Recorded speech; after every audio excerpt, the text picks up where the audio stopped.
Então vamos lá, amigos queridos, companheiros de caminhada, vamos fechar os olhos, limpar a nossa mente, acalmar o nosso coração, nos desligando de tudo lá fora,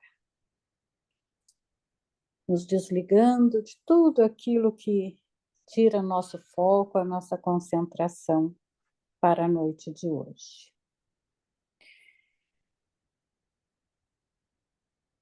Vamos inspirar e expirar profunda e suavemente. Inspirando amor e expirando gratidão. Sentindo a presença dos irmãos de luz, da espiritualidade amiga, dos nossos guias, mentores espirituais. Sentindo a presença da luz.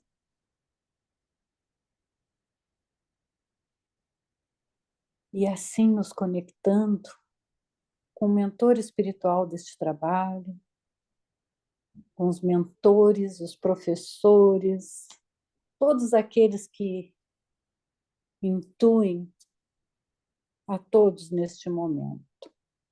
Assim, elevando o pensamento ao alto, nos envolvendo no manto sagrado de Maria, sendo abraçados por Jesus e abençoados por Deus neste momento.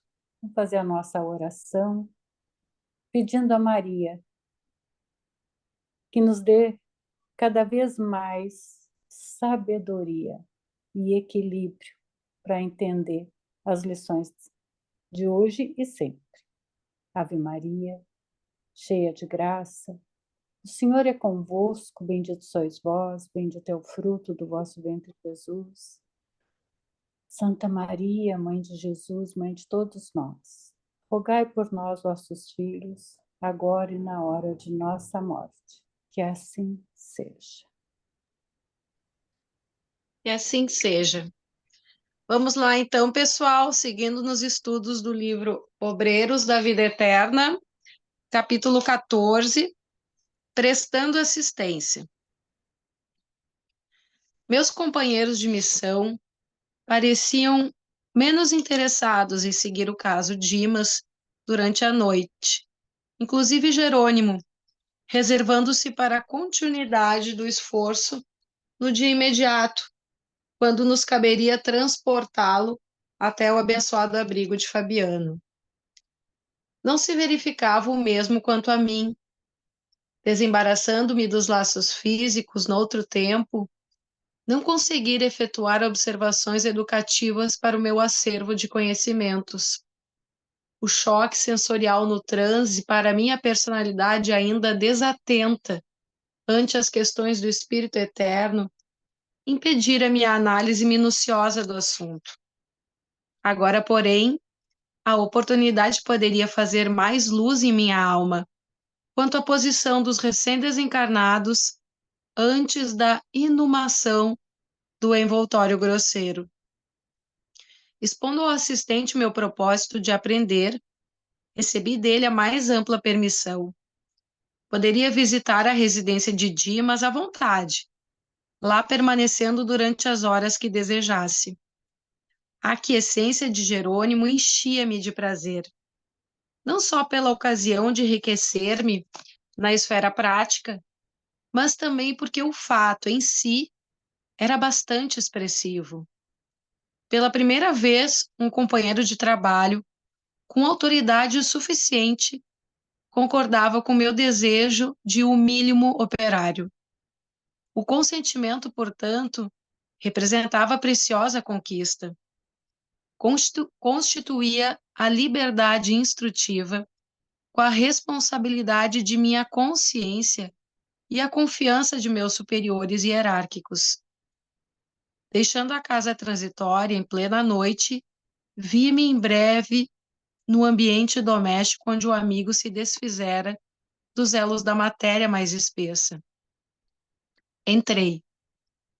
A casa enchia-se de amigos e simpatizantes, encarnados e desencarnados.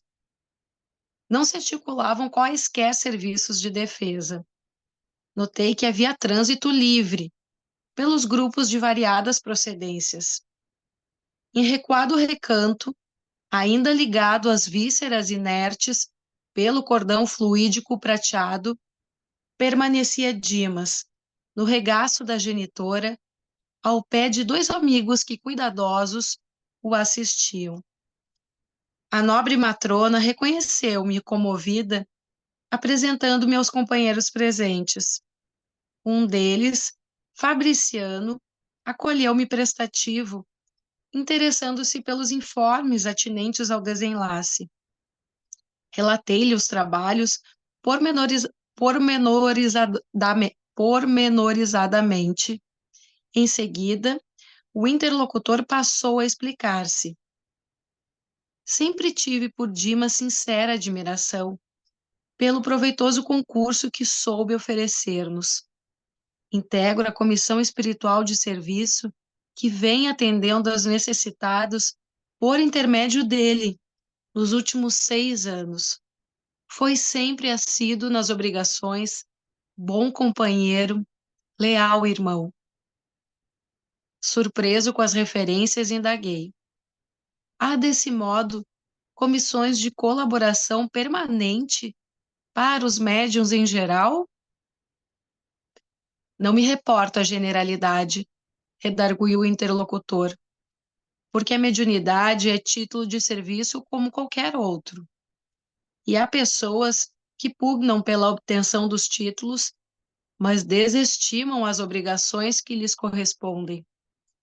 Gostariam, por certo, do intercâmbio com o nosso plano, mas não cogitam de finalidades e responsabilidades.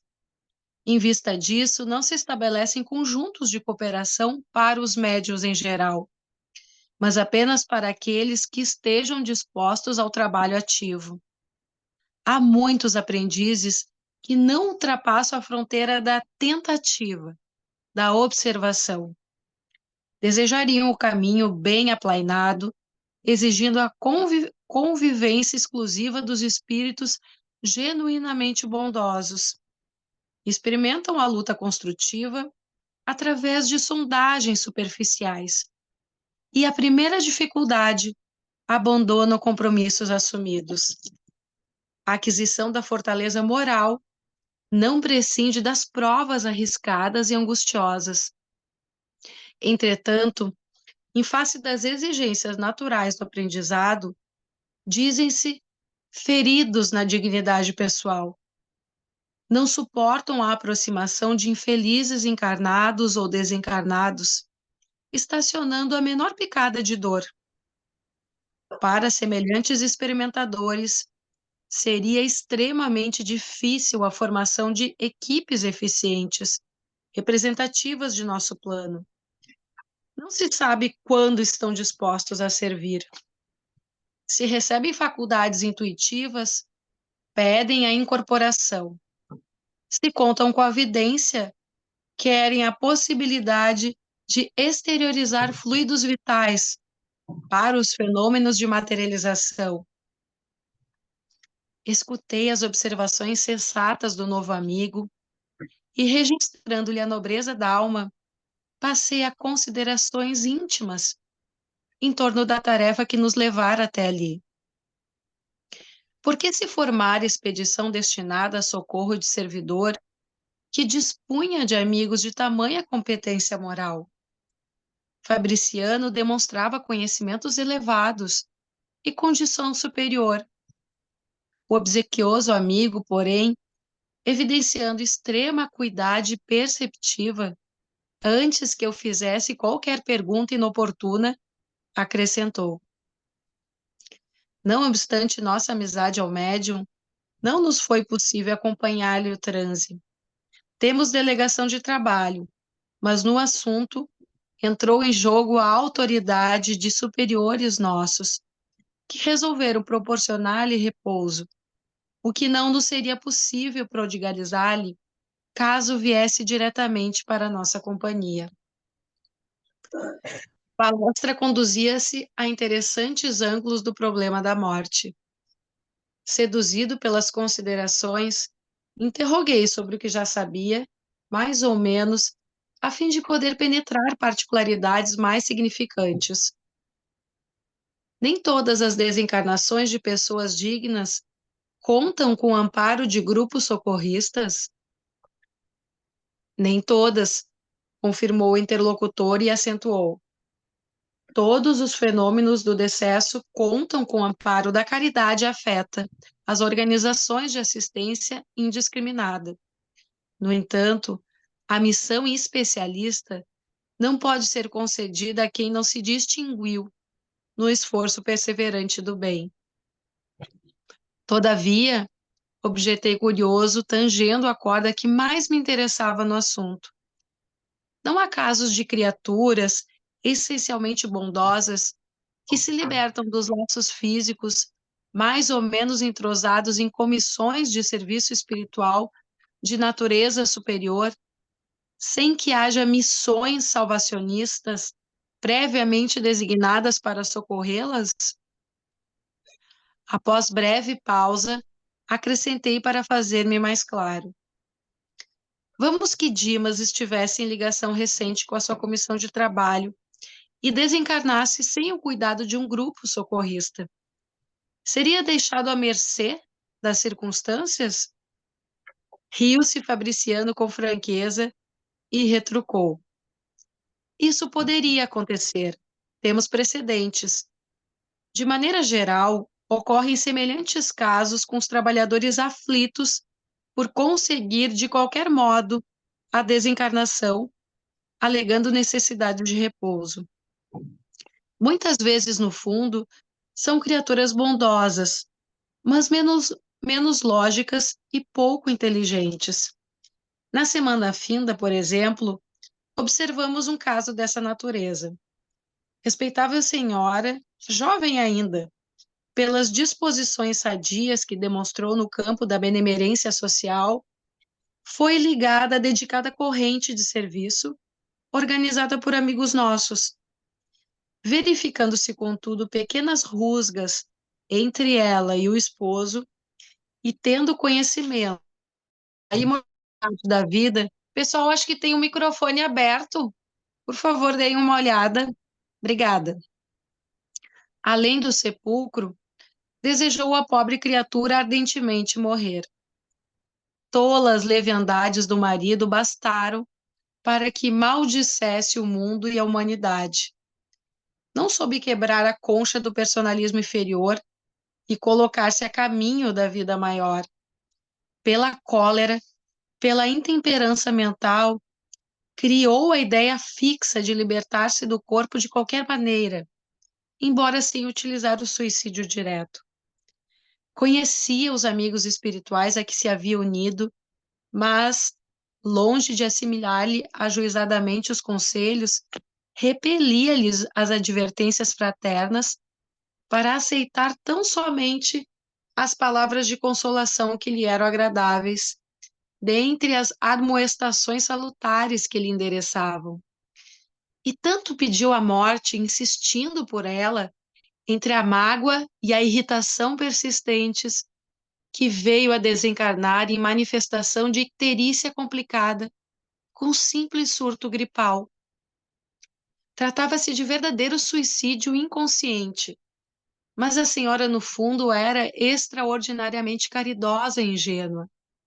Não se recebeu qualquer autorização para conceder-lhe descanso, e muito menos auxílio especial. Os benfeitores de nossa esfera, apesar de eficiente intercessão em benefício da infeliz, somente puderam afastá-la das vísceras cadavéricas há 2 dias, em condições impressionantes e tristes. Não havendo qualquer determinação de assistência particularizada por parte das autoridades superiores, e por que não seria aconselhável entregá-la ao sabor da própria sorte, em face das virtudes potenciais de que era portadora, o diretor da comissão de serviço, a que se filiara a imprevidente amiga, recolheu-a, por espírito de compaixão, em plena luta, e ela se foi de roldão a trabalhar por aí ativamente, em condições muito mais sérias e complicadas. A elucidação atingira-me fundo. Informara-me sobre o que desejava. A lei divina, de fato, perfeita em seus fundamentos, é igualmente harmoniosa em suas aplicações. Fabriciano, estampando belo sorriso, aduziu: não frutifica a paz legítima sem a semeadura necessária. Alguém, para gozar o descanso, precisa, antes de tudo, merecê-lo. As almas inquietas entregam-se facilmente ao desespero, gerando causas de sofrimento cruel. Logo após, contemplando o recém-desencarnado, como a indicar que deveríamos centralizar todo o interesse da hora no bem-estar dele, considerou acariciando-lhe a fronte. Nosso amigo repousa agora, terminada a tormenta das provas incessantes. Está enfraquecido, pobrezinho. A sensibilidade, posta a serviço da obrigação bem cumprida, castigou-lhe a alma até o fim. Todavia plantou a fé, a serenidade, o otimismo e a alegria em milhares de corações, estabelecendo sólidas causas de felicidade futura. Por enquanto, permanecerá na posição de ave frágil, incapaz de voar longe do ninho. Felizmente, aventou a genitora satisfeita, vem melhorando de modo visível. Os resíduos que o ligam ao cadáver estão quase extintos. Relanceou o olhar pelos ângulos da modesta residência e acrescentou: se fosse possível receber maior cooperação dos amigos encarnados, ser-lhe-ia muito mais fácil o restabelecimento integral. No entanto, cada vez que os parentes se debruçam em pranto sobre os despojos, é chamado ao cadáver, com prejuízo para a restauração mais rápida. Lamentavelmente, porém, tornou Fabriciano, nossos irmãos encarnados não possuem a chave de reais conhecimentos para organizar a ação adequada a esta hora. Em vista disso, revidou a genitora conformada, insisto para que Dimas durma, embora o sono, que poderia ser calmo e doce, esteja povoado de pesadelos. Diante da surpresa que me absorvia, o companheiro apressou-se a esclarecer-me. As imagens contidas nas evocações das palestras incidem sobre a mente do desencarnado, mantido em repouso depois de rápido mergulho na contemplação dos fatos alusivos à existência finda. Não somente as imagens. Por vezes, nossos amigos presentes, fecundos nas conversações sem proveito, exumem com tamanho calor a lembrança de certos fatos que trazem até aqui algum dos protagonistas já desencarnados. As afirmações ouvidas incitaram minha curiosidade. Fabriciano, entretanto, desejando prodigalizar-me experiência direta, aconselhou: espere alguns minutos na sala contígua, onde os despojos recebem a visitação. Obedeci. O velório apresentava o aspecto usual: flores perfumadas, semblantes sisudos e conversações discretas. Ao pé do cadáver propriamente considerado, os amigos sustentavam reserva e circunspecção. A poucos passos, todavia, davam-se asas ao anedotário vibrante, em torno do amigo em trânsito para o outro mundo. Pequenas e grandes ocorrências da vida do morto eram lembradas com graça e vivacidade. Acerquei-me de roda compacta em que se falava a respeito dele. Certo rapaz dirigiu-se a cavalheiro muito idoso, perguntando: Coronel, recebeu a conta? Por enquanto não, respondeu o velhote interpelado, preparando fumo de rolo para cigarro à moda antiga. Mas não me preocupo pela demora. Dimas foi sempre bom camarada, e os filhos não olvidarão o compromisso paterno. Questão de tempo. Interessado em ressaltar as qualidades distintas do falecido e revelando suas boas disposições de historiador municipal, prosseguiu. Dimas era um homem interessante e excepcional. Sempre lhe invejei a serenidade. Em matéria de prudência, raras pessoas conheci semelhantes a ele. É verdade que nunca me dei a estudos espiritistas, mas confesso que, ao lhe observar a maneira de proceder, sempre desejei conhecer a doutrina que lhe formava o caráter. Até aí, tudo muito bem. Embora a invocação dos débitos do morto, o credor apenas pronunciava palavras de estímulo e paz. Todavia, no estado atual da educação humana, é muito difícil alimentar por mais de 5 minutos conversação digna e cristalina, numa assembleia superior a 3 criaturas encarnadas. O comentarista modificou o diapasão de voz, olhou na direção do cadáver e observou, em tom confidencial. Poucos homens foram de boca segura como este. Conheci Dimas faz muitos anos e estou certo de que foi testemunha ocular de pavoroso crime que nunca se desvendou para os juízes da terra. Após ligeira pausa, acendeu o cigarro e perguntou, reaguçando a curiosidade dos ouvintes. Nunca souberam? Os presentes mostraram silenciosa negativa. Vai para 30 anos, continuou o narrador. Dimas residia ao lado de nobre família que guardava consigo valiosos patrimônios da coletividade relativamente à orientação pública. Desse agrupamento doméstico, superiormente conceituado na apreciação geral, emanavam ordens e benefícios da mais elevada expressão para o bem-estar de todos. Como não ignoram, há 3 decênios a vida no interior ainda conservava a expressiva herança do Brasil imperial. A economia centralizava mantinha a Casa Grande simbólica, onde se traçavam roteiros para o serviço popular. Situado na vizinhança de residência feudal como essa, nosso amigo levava existência humilde de trabalhador, organizando o futuro de homem de bem.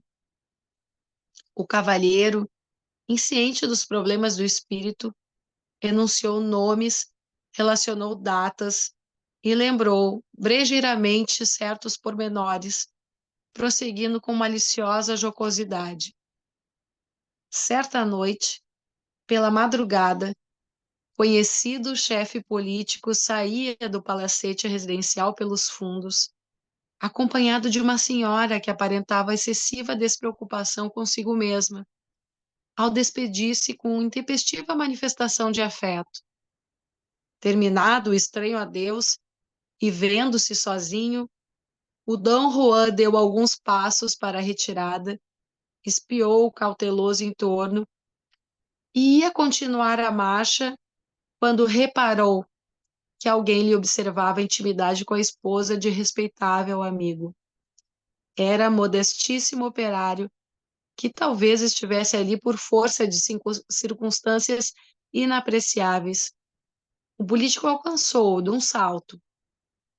Homem de compleição robusta e paixões violentas, aproximou-se do espectador inesperado e interpelou-o brutalmente, ao que o mísero respondeu humilde. Doutor, não estou espreitando, juro-lhe. Pois morrerá de qualquer modo, adiantou o atlético agressor em voz sumida de cólera. Agarrou pelo paletó e acentuou de dentes cerrados. Vermes que perturbam devem morrer. Não me mate, doutor, não me mate, rogou o infeliz. Tenho mulher e filhos. Saberei respeitá-lo. Não valeu a vítima dobrar-se de joelhos na súplica. porque o homem terrível, cego de fúria, tomou a arma e desfechou-lhe certeiro tiro no coração, afastando o precípite. Dimas, tendo observado os fatos a curta distância, gritou, fazendo-se ouvir pelo assassino, que o reconheceu pelas exclamações. Em seguida, correu no sentido de amparar o ferido, que, entretanto, nem chegou a gemer. Tendo se aproximado do assassinado, quando outras pessoas, em roupas brancas, acorriam igualmente à pressa para verificar o ocorrido, manteve-se a cavaleiro de qualquer atitude suspeitosa. No entanto, chamado a esclarecimentos pelas autoridades, ele, que tudo sabia, nada revelou. Protegeu o morto nos funerais, dispensou-lhe extremos cuidados extensivos à família, portou-se como cristão fiel, esquivando-se, contudo, ao fornecimento de quaisquer indícios para que o criminoso fosse capturado, alegando desconhecer qualquer minúcia dos fatos que deram motivo ao acontecimento. E o caso policial foi encerrado na suposição de latrocínio. A única testemunha, que era ele, considerava preferível o silêncio ao escândalo que traria enormes dissidências domésticas e sociais. O narrador fixava os despojos e acentuava: boca segura, não conheci homem mais discreto. Certo ouvinte indagou o brejeiro: mas, coronel, como veio a saber das particularidades se Dimas não chegou a denunciar? O interpelado fez um gesto de franca satisfação e acrescentou: vantagem da boa amizade com os sacerdotes. Meu velho amigo, o padre F., que Deus guarde, contou-me o fato sumamente impressionado. Ouviu o assassino em confissão antes da morte dele e obteve todos os pormenores da obscura ocorrência. O homicida, cuidadoso na exposição das faltas, não se esqueceu de nomear Dimas ao vigário como exclusiva testemunha do pecado mortal cometido. O padre, contudo, excelente amigo, cheio de experiência do mundo, não trouxe o caso a público. As pessoas envolvidas no drama deixaram descendência distinta e seria crueldade rememorar acontecimento tão triste. O narrador estampou curiosa expressão no rosto e rematou apagando o cigarro. Tudo passa. Morreram a vítima, a adúltera, o assassino, o confessor e agora a testemunha. Certo haverá lugar fora deste mundo para fazer-se justiça.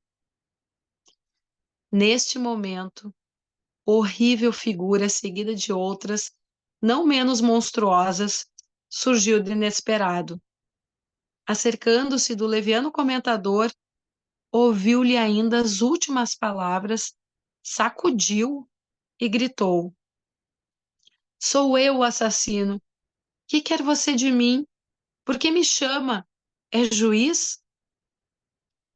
O narrador não enxergara o que ouvia, mas seu corpo foi atingido por involuntária estremeção que arrancou, abafado o riso dos presentes. Logo após, o homicida desencarnado, atraído talvez pelo cheiro forte das flores reunidas na essa improvisada, teve a perfeita noção do velório. Abalou-se precipitado, pondo-se na contemplação do morto. Reconheceu-o, estampou um gesto de profunda surpresa, ajoelhou-se e gritou: Dimas, Dimas, pois também tu vens para a verdade? Onde estás, bom amigo, que me velaste a falta com o véu da caridade sem limites? Socorre-me, estou desesperado. Onde encontrarei minha vítima para suplicar o perdão de que necessito? Ajuda-me ainda. Tem compaixão. Deve saber o que ignoro. Socorre-me, socorre-me. Ao lado do infeliz em rogativa, diversas entidades sofredoras permaneciam estáticas. Mas Fabriciano surgiu inesperadamente e ordenou aos invasores afastamento imediato.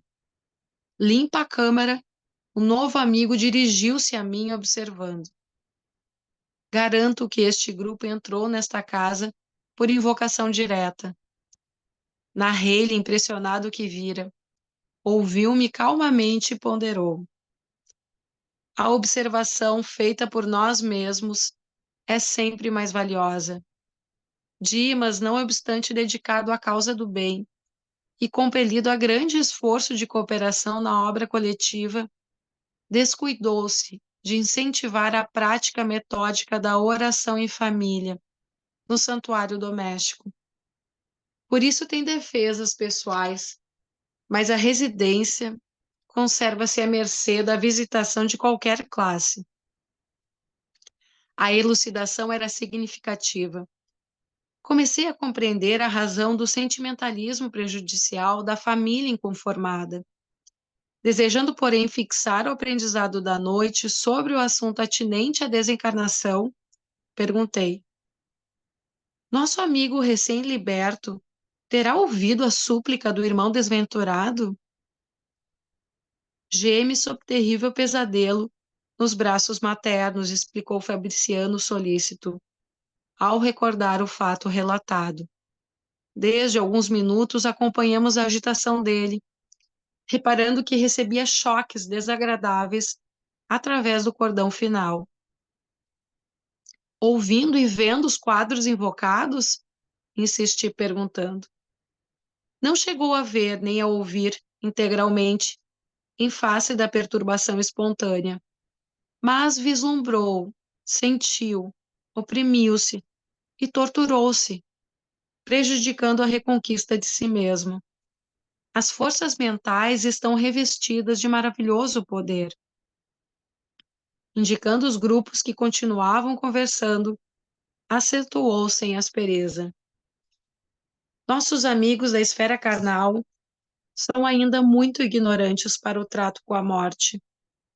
Ao invés de trazerem pensamentos amigos e reconfortadores, preces de auxílio e vibrações fraternais, atiram aos recém-desencarnados as pedras e os espinhos que deixaram nas estradas percorridas.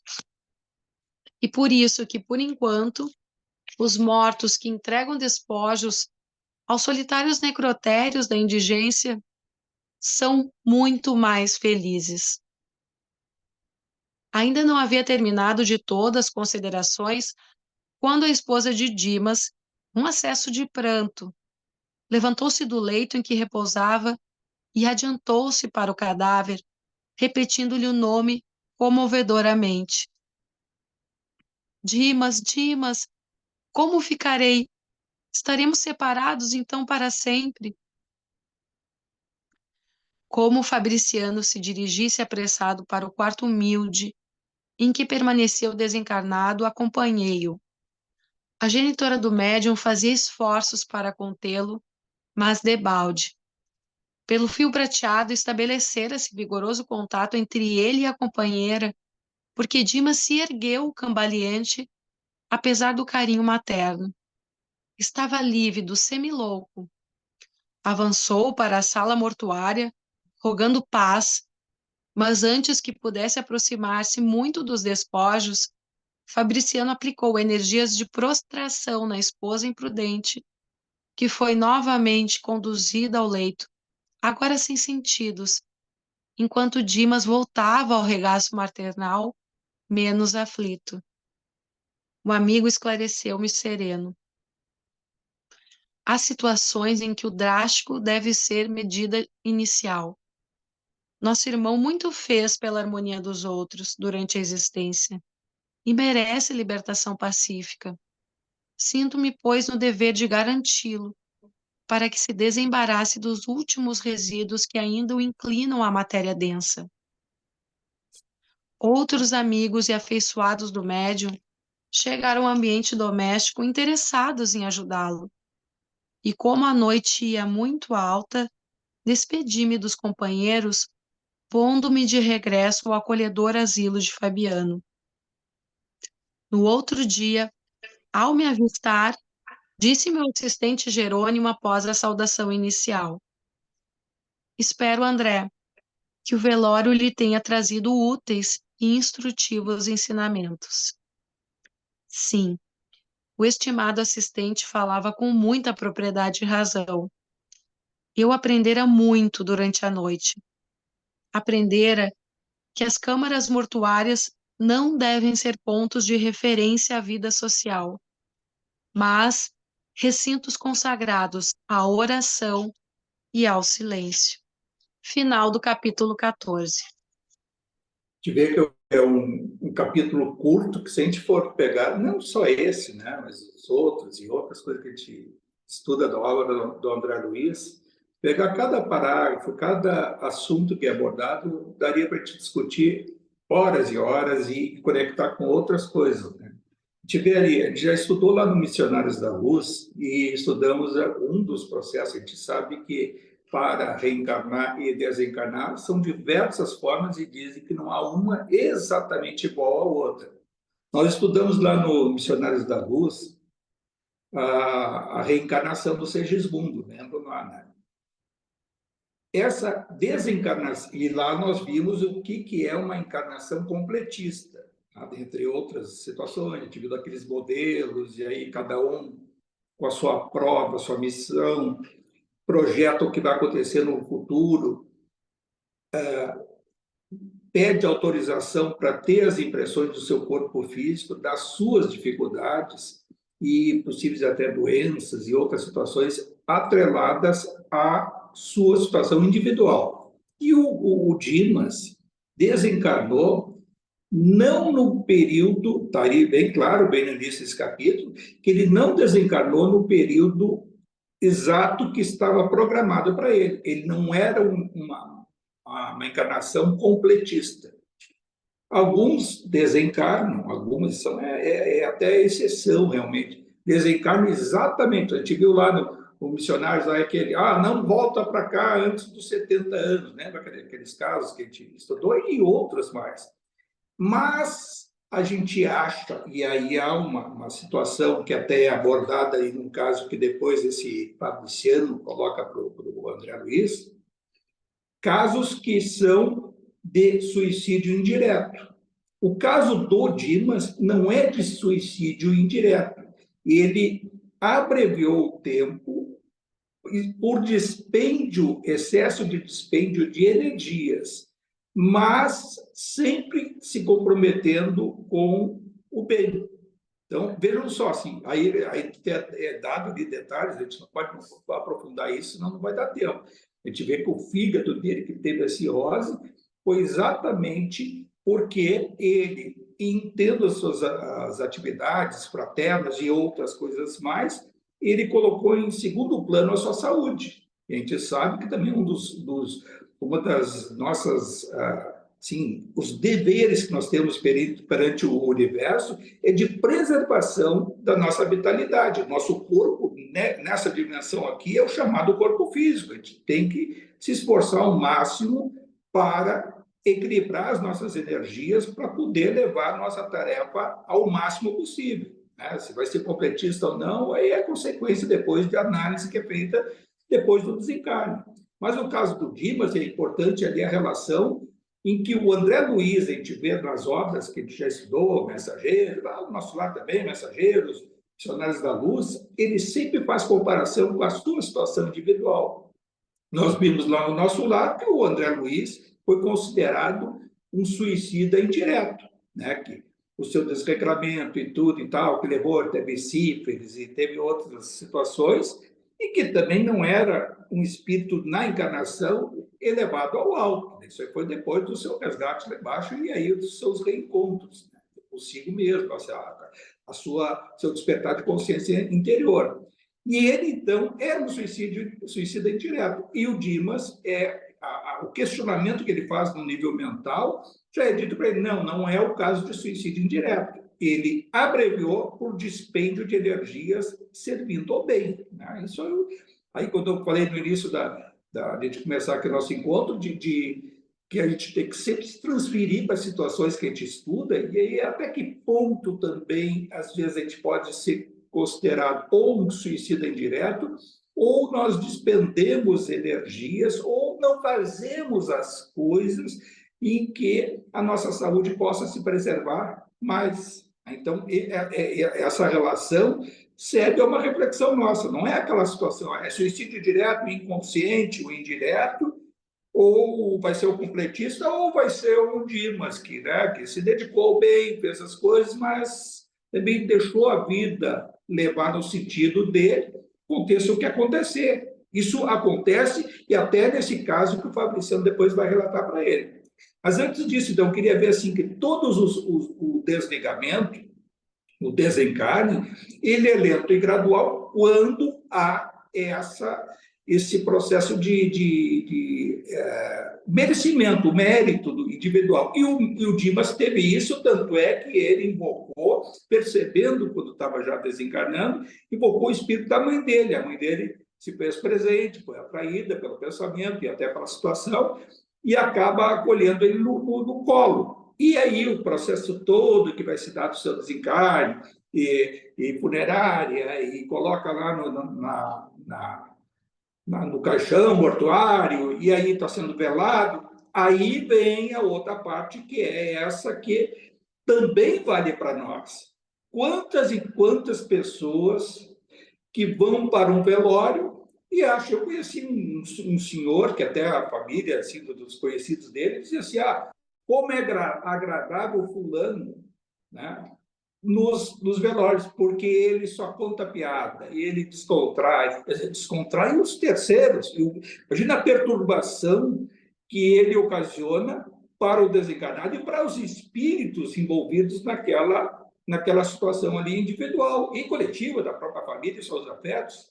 Ele conta piadas, assuntos para desvirtuar a grande, assim, invocação que nós temos que ter é ao alto e desejar aquele desencarnado, todo o nosso desejo, seja ele por proximidade ou indiretamente, que a gente vai chamar o caminho da oração, é para que ele se apazigue, para que ele relaxe, para que ele não venha a ter aquele distúrbio que teve a própria. Ele estava com a mãe dele no colo, ligado ao próprio corpo já falecido, e aí, lá adiante, a mulher dele, no desespero, se agarra e invoca, e ele se perturba.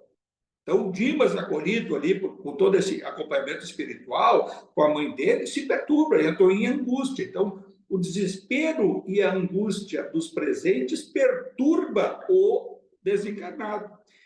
Seja ele que possa estar ali, ou, em geral, até próximo ao ambiente do sepultamento, do velório, né? Ou que já esteja no encaminhamento a um hospital intermediário, uma área intermediária, há muita área intermediária, no plano inferior, ou logo aos duplos, né? E esses espíritos adormecidos, acompanhados por outros afetos, se perturbam, como se nós fôssemos, e temos, e é essa impressão, está dormindo e começa a ter um pesadelo, começa a ter uma agitação. Quantas vezes nós estamos num estado sonambúlico, né, dormindo, e começamos a nos perturbar? Não nos lembramos, assim, mas se alguém for fotografar, aliás, filmar o nosso ambiente, nós vamos poder se mexer, vamos ter impressões, alguns falam, alguns demonstram um pavor, um determinado temor de situação que está visualizando espiritualmente. Isso acontece no mundo dos encarnados e acontece no mundo dos desencarnados. E vejam só a situação, então, quando depois vai essa do criminoso, aquele coronel que está lá no velório, ele faz um papel desse que eu estava até dizendo, mais ou menos entre piadas, né? Que é aquele que quer descontrair, primeiro demonstrar que ele sabia muito, conhecia situações que ninguém conhecia. Aí conta o fulano, pergunta para ele, ele te pagou ou não pagou? Chegou a te pagar? Não pagou, mas a família é boa. Ainda ele vai cobrar depois da viúva, dos filhos, você já vê como é que foi. Ele demonstra que tem uma dívida e que ele vai cobrar. Tudo bem, até aí é a questão humana. Aí, não satisfeito, vejam só a entrelinhas que está ali, e ele vai contar que o Dimas espírita, né, que guardou para si um segredo até que ninguém ficou sabendo, e o fulano que ouviu perguntou, mas como que tu sabe? A influência que eu tinha com o padre, que já havia desencarnado, até falar de padre F ali, que já havia desencarnado e que, em confiança, contou para ele o que o Dimas havia confessado para ele. Quer dizer, o padre confessor contou para o coronel um crime que ele confessou como se estivesse falando alguém, o representante de Deus na Terra, o representante do Santo Ofício, do Santo Padre, do Papa, que é o padre, um confessionário. Conta para o padre e o padre, em confiança, conta para o coronel. Só que, nesse ambiente do velório, se constata, o próprio coronel constata, Dimas morreu com o segredo.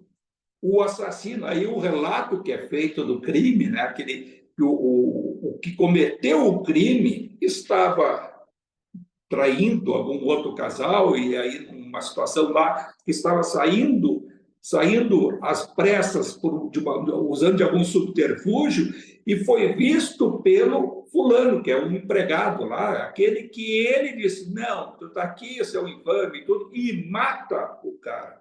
E aí vejam só que aí, por aí já tem uma determinada proteção o Dimas, porque o Dimas, mais do que isso, vê o fulano matando a testemunha e ele é a testemunha ocular de um crime cometido. E o que cometeu o crime poderia voltar o Dimas ou acabar cometendo um outro duplo homicídio contra o próprio Dimas, e não ocorreu, mas também o Dimas silenciou. É lógico que fica aí subentendido que aí quando esse coronel conta, morreu, a testemunha morreu, já está morto, né? O próprio vítima, que é o que morreu, que está lá do outro lado, que foi assassinado, o assassino já está também do outro lado, e o confessor, que é o padre, também está do outro lado, só está ali o coronel que sabe de tudo e agora fica aí contando para todo mundo, e quem conta isso é o André Luiz, os espíritos que estão ali, Fabriciano e tal, e outros, que testemunham e sabem da situação. Aí vem uma outra situação para a gente até assim, analisar. Quando a gente fala de algum desencarnado, de algum morto, né? E uma coisa que eu aprendi para a minha vida assim, já faz muitos anos, quando vou me dirigir a qualquer pessoa, mesmo pessoa que desencarnou, né? Morto, e que tenha uma coisa desagradável, e que tenha alguma coisa que venha uma fofoquinha para contar isso, contar aquilo, e mesmo que eu possa ter um sentimento, seja aí de uma autoridade, ou seja de alguém que, às vistas, nós, sob o ponto de vista da sociedade, e que seja uma pessoa, né, que possa ter tido seus deslizes, eu procuro jamais colocar um endereçamento de desejar uma coisa de ruim, ou fazer como alguns fazem, que bom, que está na Terra, que a Terra comendo, esse já entrou na porta do inferno, e assim e tal. Porque essas invocações, além de ser anticristã, elas têm esse componente de nós entrarmos na faixa vibratória daquele espírito que, enfermo, né? Imagina ali no próprio velório, o coronel invoca a situação, atrai aquele que se acha culpado e percebe o Dimas morto. E aí tem aquele diálogo ali, né, do seu ponto de vista mental, de dizer, Dimas, vai me deixar aqui, tu é a testemunha que levei. A consciência pesada do criminoso que nunca prestou contas com a justiça na terra, e isso nós falamos, lembra? A gente já falou assim, em casos do outro lado que chegam e muitas vezes até já são conduzidos a uma prisão, a um julgamento que vai se dar do outro lado, e não é assim essa coisa, vai fogueira, é o inferno e tal. Pode o ambiente, claro que não vai ser um ambiente de elevação, mas o despertar dos nossos equívocos, do outro lado, não, nós vamos ter que pagar até o último centavo. Então, essa concepção a gente tem que ter de perceber essas do ambiente dos desencanados, o endereçamento que muitas vezes vem as conversas desairosas, a fofoca, né? Porque esse coronel ele acabou tendo um comportamento do legítimo fofoqueiro, contando coisas alheias para se autopromover como se fosse a fonte de uma informação e, de uma forma desairosa, desarmonizou um ambiente lá no velório, que são situações que muitas vezes a gente indiretamente acaba participando, né? Quantas e quantas vezes a gente vai num velório e vê os ambientes, né? Aí a descontração parece assim, bom, isso não é... Há outros países que é um ambiente festivo, mas não é a questão do ser o ambiente festivo, o ambiente que se distancia do conforto, da paz interior que o recém-desencarnado precisa vivenciar. Por quê? Porque ele vai sentir as impressões do ambiente através do pensamento individual e coletivo. E é por isso que nós invocamos a necessidade de oração. E o ambiente tem que contribuir com essa sintonia. E não é simplesmente achar que o ambiente está descontraído, está bem, mas nós estamos em oração. Não, não consegue ter, porque o ambiente ele vai causar impressões que vão prejudicar o recém-desencarnado, porque ele vai se sentir num estado de angústia interior. E essa angústia, ele palpita no seu coração, no seu campo emocional, como se estivesse encarnado ainda. E é assim do outro lado, não tem essa questão de mundo espiritual e mundo dos encarnados, crosta terrestre, mundo espiritual e os duplos do outro lado. O espírito é a mesma coisa que quando desencarnou aqui. Tanto é que vai levar lá para o outro lado as suas doenças e vai se restabelecer conforme não, ou até se agravar conforme também a situação que possa ocorrer, né? Porque a gente sempre acha assim, do outro lado, lá tudo melhor. Melhora ser o paciente, se a individualidade esteja em sintonia com a reharmonia, e não com a revolta, e não com determinadas situações que muitas vezes nós nos achamos vítimas, que também já estudamos isso em outros capítulos, em outras várias situações. Então, se for levar para esse campo da vibração, do pensamento, são muitos os ensinamentos. Quem é que perdoa?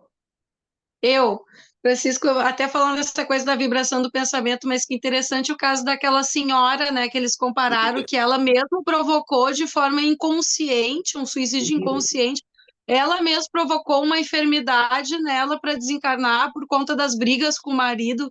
Interessante isso, né, a força do poder mental de provocar uma doença a ponto de desencarnar. Exato, e isso aí também é um outro ponto que eu ia falar, que é a questão do André Luiz sempre fazendo o paralelo entre a situação dele e a de outros, e aí ele até, aquela questão do suicídio direto e indireto, e ele não fosse indireto, agora esse aqui ele não foi completista, mas não é suicídio.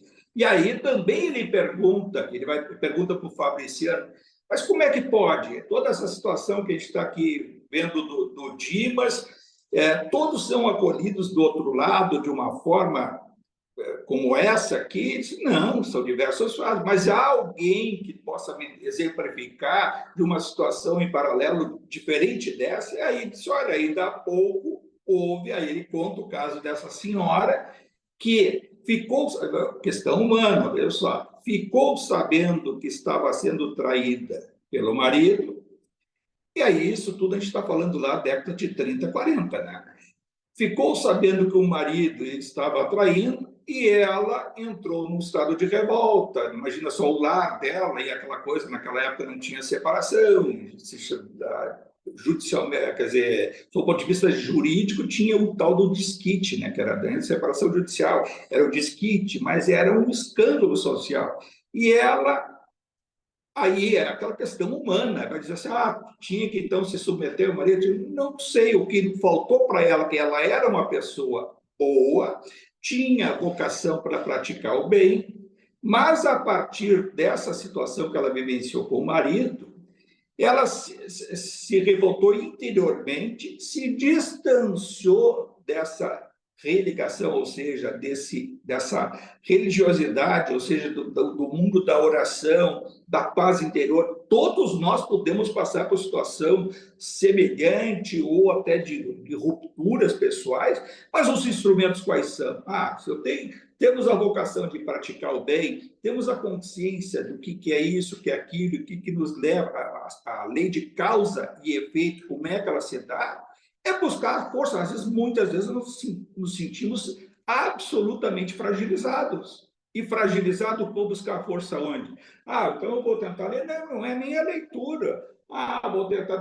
Essas são as coisas que a gente sempre reafirma e tem como ensinamento do próprio mundo espiritual. É o exercício de harmonização interior, de tentativa de respiração, de busca dessa sintonia com algo. E é difícil, muitas vezes, a gente está em perturbação tão acentuada que nós não conseguimos nem orar. Mas aí não consigo nem orar, vou pedir, pede com exercícios respiratórios, vai caminhar, sai do ambiente, muda, faz exercício respiratório mesmo, de preenchimento do ar nas nossas células, da multiplicação, da paz, da harmonia, e isso gera um efeito.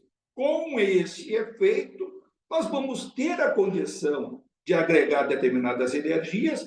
A nossa rogativa vai estar registrada no mundo espiritual. Nós temos muitos amigos do mundo espiritual, tem os servidores do Altíssimo, que vão se fazer presente, e no estado nosso de adormecimento, né, de desdobramento pelo sono, nós vamos ter essa companhia que muitas vezes não pode nos levar para uma área intermediária, e nós vamos no outro dia ou nos dias seguintes, nas horas seguintes, nos harmonizar. E é por isso que não há, que se diz, né, porque tudo passa, que não há mal que perdure para sempre, é exatamente por essa situação, essa fragilidade.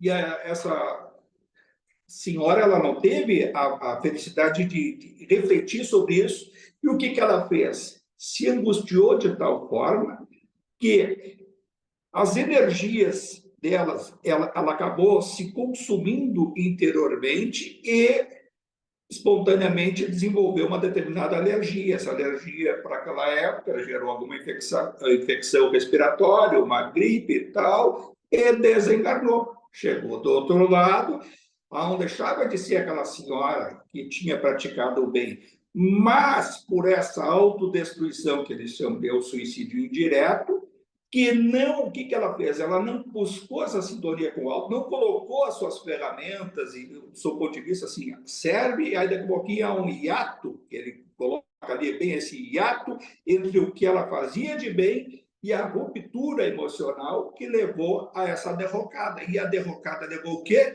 A um processo acentuado que ela somatizou aquela angústia profunda, aquela raiva incontida, e desenvolveu uma patologia que abreviou a sua encarnação. Chega do outro lado, não deixou de ter, como aí a pergunta que o André Luiz faz, é o suicídio indireto que ele também havia cometido. E ele levou bons anos para, se sabe aí, 9, 10 anos, por volta de 9 anos, nas regiões umbralinas inferiores, e foi lá resgatado. Mas aí a relação dele com essa senhora não é a mesma. Por que não é a mesma? Porque ela tinha uma vocação para praticar o bem, tinha uma determinada fé que foi interrompida. Recebeu assistência, mas não teve aquele desenlace como teve com Dimas. Ela, quando despertou, teve o auxílio das entidades do alto, como todos nós temos. O mundo espiritual não se não deixa de se fazer presente. O que ocorre, como aconteceu com o André Luiz, é de não perceber o mundo espiritual superior. O André Luiz só se deu conta foi depois de muita revolta, de muito isso, aquilo, até que ele passa a pensar nas coisas que a mãe dele ensinou lá pelos 12, 13 anos de idade, das orações, de pensar, de se harmonizar, e aí passou a visualizar a imagem do Clarence e outros, claro, que aí o mundo espiritual sabe que ele está despertando esse momento, se faz presente. E essa senhora recebe o auxílio, mas logo segue com a sua revolta e vai ter um outro endereçamento. Ela vai depois sair, como diz ali, né, não dá o desfecho da situação, mas provavelmente ela vai seguir num processo que vai ser atraída a uma reencarnação, revivendo a situação indireta ao qual ela se associou. Né? Aí, como se a figura, a gente vê tantos os casos. Sob o ponto de vista espiritual, como é bonito todas as coisas que nos encadeiam. Né? Está falando ali das doenças que aparecem do ponto de vista somático, né? Que nós produzimos no nosso psiquismo, porque o espírito é que pensa. A luz nossa interior, que é o espírito, isso é que é eterno. O espírito se manifesta no contato com as energias, a energia sutil para o mais denso, que é o corpo físico. Essa doença somática psíquica que nós agregamos, não só desta encarnação, nós temos situações pretéritas, elas têm uma origem psíquica, mas elas têm uma repercussão nos níveis de energia ao qual nós chegamos ao corpo físico. E a gente olhar isso do ponto de vista do universo.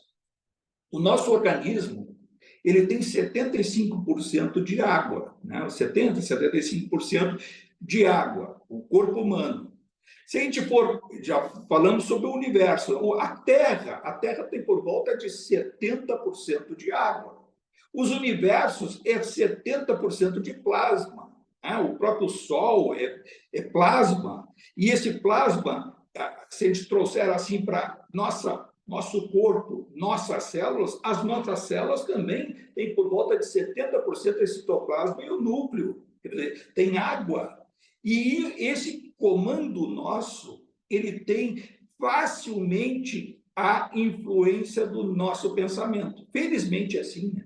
Porque o que a gente tem que fazer quando a gente fala nas nossas células de exercício respiratório, de meditação, de conexão com o alto? Nós damos um comando através do grande veículo que é a água, através das nossas células, que pelo conjunto de células de determinados órgãos vão dar origem aos órgãos, e os órgãos, numa conexão, é o nosso corpo físico. E esse duplo está do outro lado também, nos nossos duplos que nós vivenciamos desse vai e vem.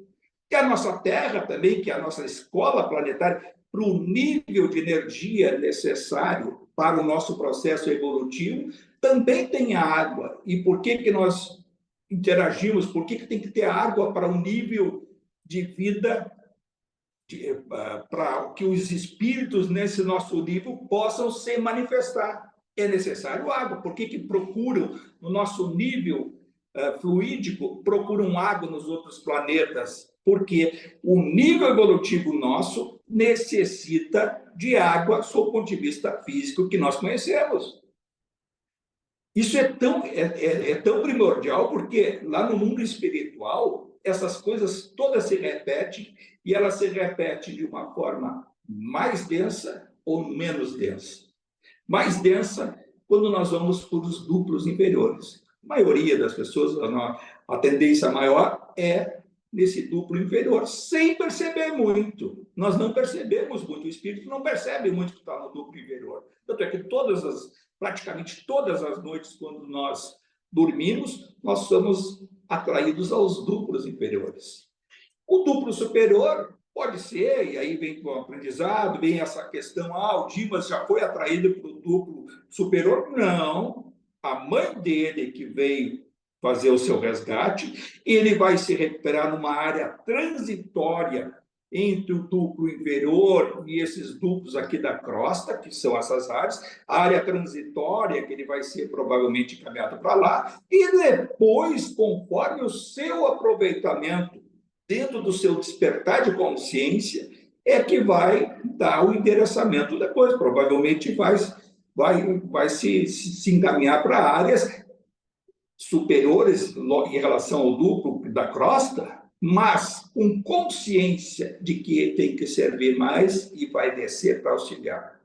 Veja só como a interação, esse encadeamento todo se dá. A gente fala as nossas células, os nossos duplos, né? E o universo como todo, esse nosso universo aqui, planeta Terra, mundo espiritual da Terra, esse é o qual nós estamos vinculados, de onde nós viemos para onde nós vamos, ainda vai ter sucessivamente com alguns estágios, que já falamos também, que não havia condição a nossa Terra de dar o aprendizado que nós já agregamos por outros planetas, outras situações. Acho que essas dúvidas em relação a isso seria interessante que a gente anotasse, bota no banco, para a gente depois, futuramente, aí, discutir num encontro futuro.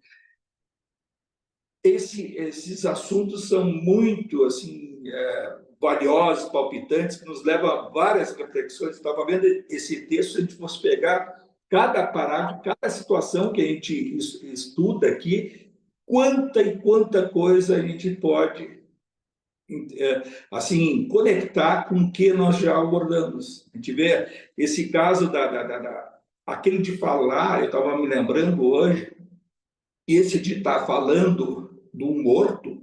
Lembro lá no Missionários da Luz, o tal do Vieira, que aí, num ambiente, está lá o amigo dele, os conhecidos, e estão comentando sobre a vida do Vieira, que havia desencarnado. Daqui a pouquinho, se faz presente no ambiente o Vieira. E aí é dado, isso aí nós estudamos lá no Missionários da Luz. E a gente pensa, às vezes, quando está desairosamente, de uma forma equivocada, mencionando os nossos desencarnados, porque o fulano fez isso, fez aquilo. Vou contar uma para vocês. Isso não precisa ser velório, isso acontece em reunião familiar, em reunião aí de colega de turno. Mas vocês não conhecem, né? Eu vou contar uma boa do fulano, e aí conta uma coisa desairosa. Esse espírito provavelmente vai se fazer presente espiritualmente, aí eu vou dizer assim, entre aspas, fisicamente, ou pelo pensamento diretamente onde estiver. E veja o que aconteceu.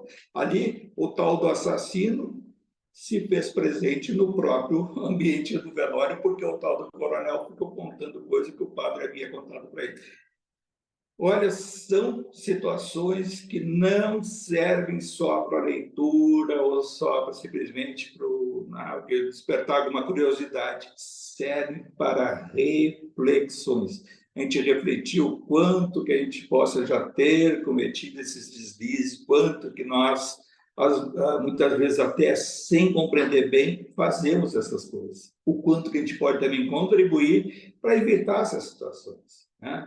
Os desencarnados, eles têm que ser respeitados, eles têm que receber energia. E essa energia é pelo nosso endereçamento do pensamento, que é a oração.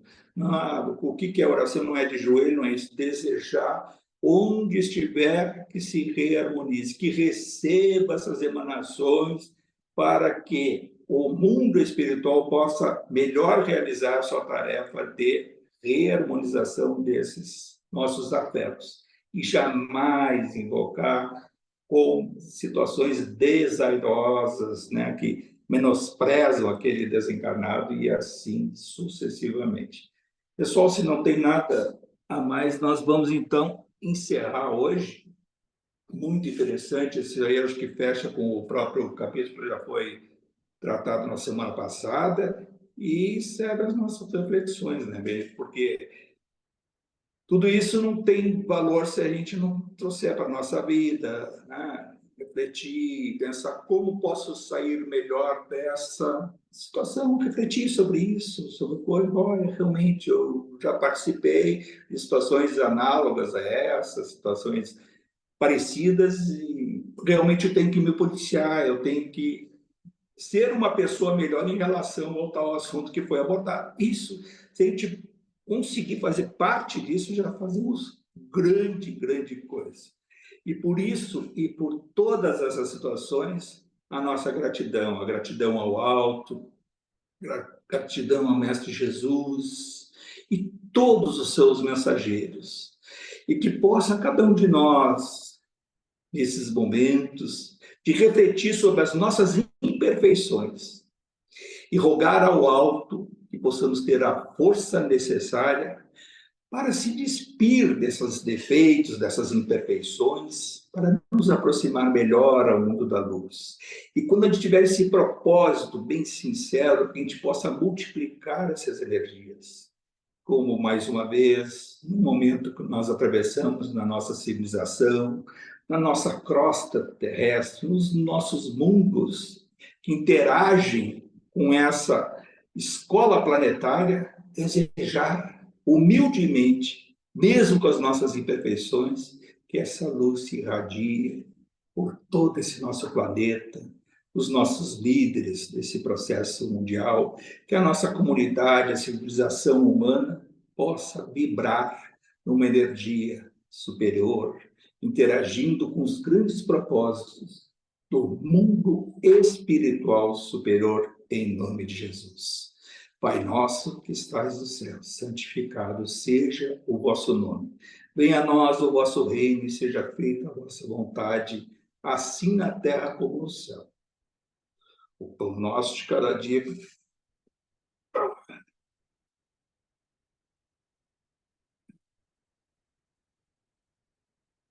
E que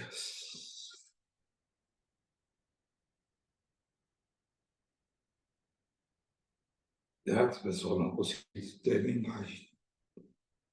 Então, obrigado para todos e vamos tocar para a semana que vem, tá? Obrigada, Francisco.